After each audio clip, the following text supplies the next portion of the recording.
বউ মারা গেলে বুঝবেন যে আসলে আপনার বউয়ের মূল্যটা কত বেশি। একজন পুরুষ ওয়াইফ বেঁচে থাকা অবস্থায় সহজেই তার ওয়াইফের মূল্য বুঝতে পারে না, তার স্ত্রীর ভ্যালু বুঝতে পারে না।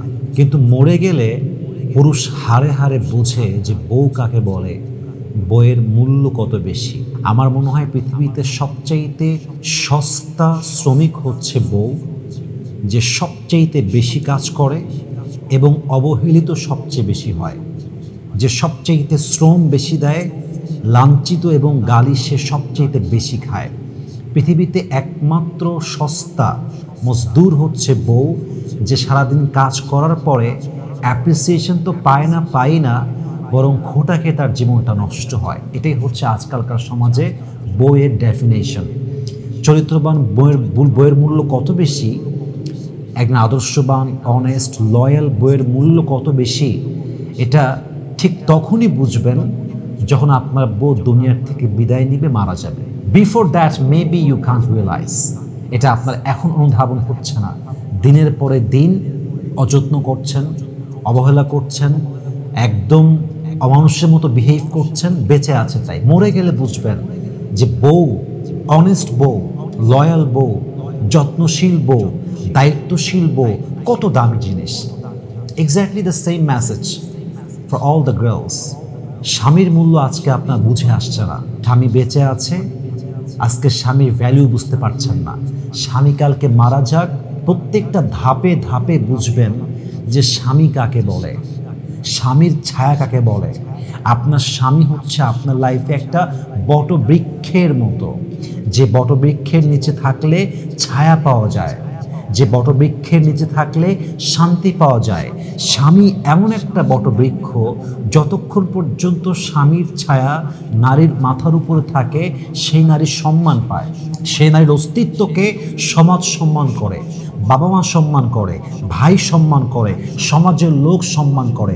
আজকে স্বামী মাথার উপর থেকে হারিয়ে যাক, স্বামী মারা যাক, স্বামী তালাক দিয়ে দিক, তার পরের দিন থেকে প্রত্যেকটা মুহূর্তে বুঝবেন যে স্বামীর ছায়া, স্বামী থাকা কতটা মূল্যবান, স্বামী থাকা কতটা গুরুত্বপূর্ণ। ইভেন আপনার স্বামী যখন মারা যাবে, আপনার স্বামী যখন আপনার লাইফে থাকবে না, দেখবেন একজন নারী হিসেবে আপনার অস্তিত্বটাই এই সমাজে প্রশ্নবিদ্ধ হয়ে যাবে। আচ্ছা বলেন তো, আমি কথা ভুল বললাম না ঠিক বললাম? এটা মারাত্মক বাস্তব কথা। এটা যে বোঝে নাই সে আসলে কিছুই বোঝে নাই, এটা যে বুঝেছে সে আসলে অনেক কিছুই বুঝতে পেরেছে। এখানে একটা কথা বলি আপনাদের সবাইকে, স্বামী যখন থাকবে না, ভাবির কথা বাদ দিলাম, আপন ভাইয়ের কথা বাদ দিলাম, সমাজ তো বহু আগেই বাদ, ভাবির কথা বাদ দিলাম, আপন বোনের কথা বাদ দিলাম, আপন ভাইয়ের কথা বাদ দিলাম, স্বামী মারা গেলে, স্বামী তালাক হয়ে গেলে, স্বামীর সঙ্গে নিজের রক্তের মা, যার পেট থেকে আপনার জন্ম, ওই মায়ের রূপটাও চেঞ্জ হয়ে যায়। বেশিরভাগ ক্ষেত্রে বাবার রূপটাও চেঞ্জ হয়ে যায়। একজন মেয়ের জীবনটা স্বামী ছাড়া অস্তিত্বহীন। এটা সে বুঝবে যার স্বামী আজকে বেঁচে নেই। এটা সে বুঝবে যা তালাক হয়ে গিয়েছে, মায়ের বাসায় ধুকে ধুকে মরছে, না হচ্ছে দ্বিতীয় বিয়ে, না হচ্ছে সেখানে থাকা। আর এই পৃথিবীর বাস্তবতা কি জানেন? এই পৃথিবীতে মরা মানুষের মূল্য আছে, জীবিত মানুষের মূল্য নেই।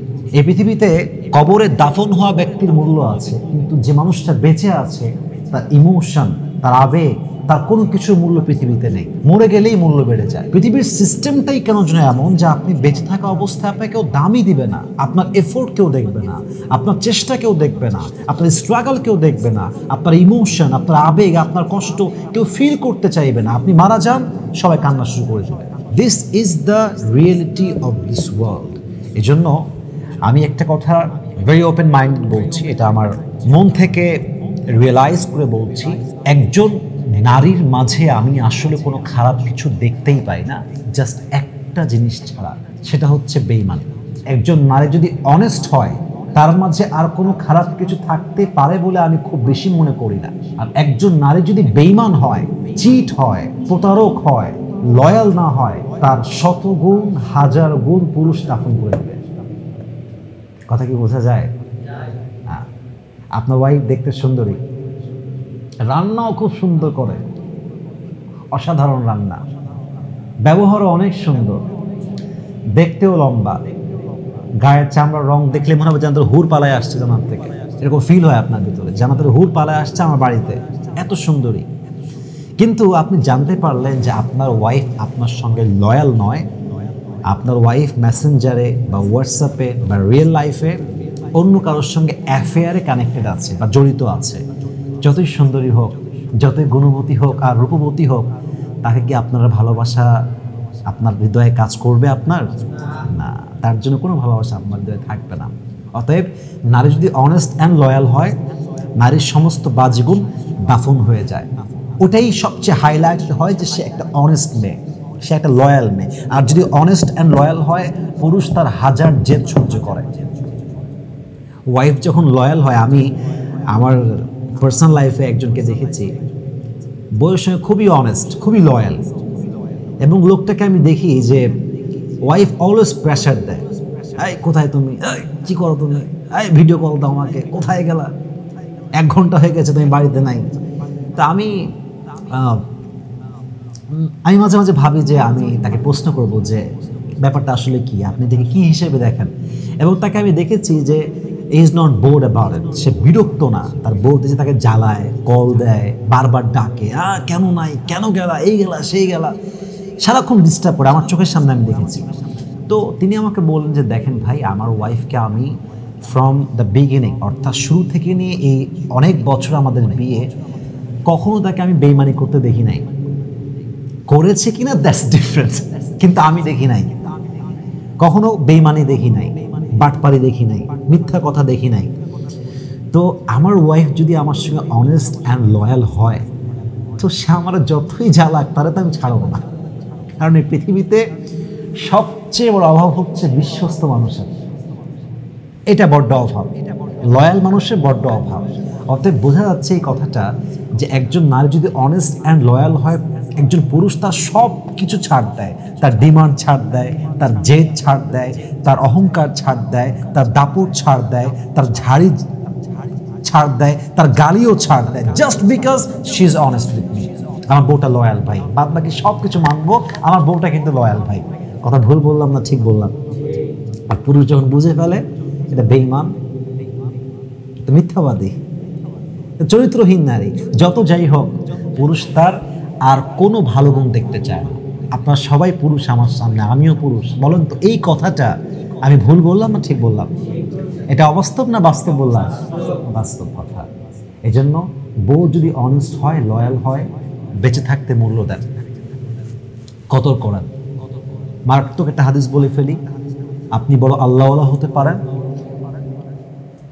বড় মুহাদ্দিস হতে পারেন, বড় মুফাসসির হতে পারেন, বড় লেকচারার হতে পারেন, কিন্তু যদি আপনার বউ বলে আমার স্বামী চরিত্রহীন, আমার স্বামী দায়িত্বশীল নয়, আমার স্বামীর ভেতরে ঘাপলা আছে, ঝামেলা আছে, অনেক সমস্যা আছে, এবং সে সত্য বলছে, আপনার জান্নাত হারাম হয়ে যাবে, আপনি জান্নাত পাবেন না। হাদিসে আসছে, বউয়ের কাছে যে সেরা, আল্লাহর কাছে সে সেরা। বউয়ের কাছে যে খারাপ, সে আল্লাহর কাছেও খারাপ। অতএব আপনাকে বুঝতে হবে, as a husband you must care your wife, as a wife you must care your husband. যতদিন বেঁচে আছে আমি আমার জায়গা থেকে মূল্যায়ন করব, যাতে করে মারা গেলেও বলতে পারি যে আলহামদুলিল্লাহ, আমার স্বামী বেঁচে থাকা অবস্থায় আমি কোনো বেইমানি করি নাই, স্বামীকে আমি অযত্ন করি নাই, আলহামদুলিল্লাহ আমি আমার বউকে অযত্ন করি নাই, আলহামদুলিল্লাহ আমার বউ অনেস্ট ছিল, লয়াল ছিল, তাকে আমি ধোঁকা দেই নাই। এটা দরকার আছে না নাই? আচ্ছা, দরকার আছে। অতএব যার যে বেঁচে আছে, it's not all about just husband and wife relationship, it's all about parents relationship, it's all about friendship relationship, it's all about all the relationship. যত সম্পর্ক আছে সব জায়গায় যত্ন নেবেন। যদি অনেস্ট মানুষ হয়, লয়াল মানুষ হয়, যত্ন নেবেন, দেখবেন আপনার জীবনে বরকত দান করবে একজন। আওয়াজ দিয়ে বলেন সবাই, তিনি কে? অতএব সবাইকে বলতে চাই, ওয়াইফকে বলবো স্বামীর যত্ন নেন, স্বামীকে বলবো বউয়ের যত্ন নেন। এই সম্পর্কটা এখানেই শেষ নয়, এটা জান্নাতের সম্পর্ক। আপনার সঙ্গে আপনার ওয়াইফ ভালো থাকলে সন্তান ভালো হবে, সন্তান ভালো হলে একটা প্রজন্ম ভালো হবে, আর প্রজন্ম ভালো হলে কি হবে? আপনি কবরস্থ হয়ে যাবেন, আপনার সন্তান আপনার কবরে দোয়া করবে, আপনার মেয়ে আপনার জন্য দোয়া করবে, আপনার সন্তান কোরআন পড়ে আপনার জন্য তেলাওয়াত করে দোয়া করবে। কিন্তু সন্তান যদি খারাপ হয়, প্রজন্ম খারাপ হয় তাহলে কি আর দোয়া করবে? মনে রাখবে? মনে রাখবে না। অতএব আমি দোয়া করি আল্লাহ প্রত্যেকটা স্বামীকে বইয়ের ব্যাপারে মূল্য দেওয়ার তৌফিক দান করুন, সবাই আমিন। আল্লাহ প্রত্যেকটা স্ত্রীকে স্বামীর ব্যাপারে স্বামীকে পরিপূর্ণ মূল্যায়ন করার তৌফিক দান করুক। আমরা সকলেই জবান খুলে দিল খুলে পড়ছি আমিন।